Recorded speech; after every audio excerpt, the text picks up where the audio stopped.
সরকারের পক্ষ থেকে আনুষ্ঠানিকভাবে সুনির্দিষ্ট কোনো প্রস্তাব না পাওয়ায় চলমান কর্মসূচি অব্যাহত রাখার ঘোষণা দিয়েছেন এনবিআর সংস্কার ঐক্য পরিষদ।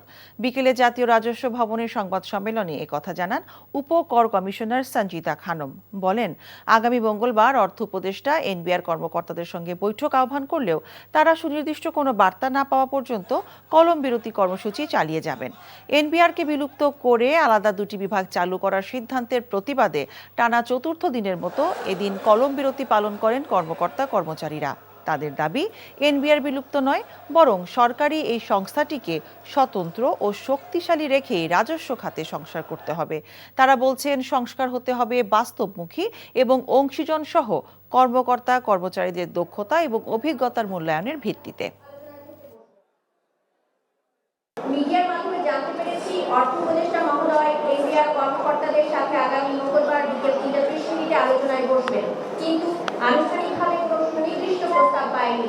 তাই আমাদের কর্মসূচি আগামীকাল ৯টা থেকে ৩টা পর্যন্ত চলবে। এই ঈদে জামা জুতো অ্যাক্সেসরিজের ডিসকাউন্ট।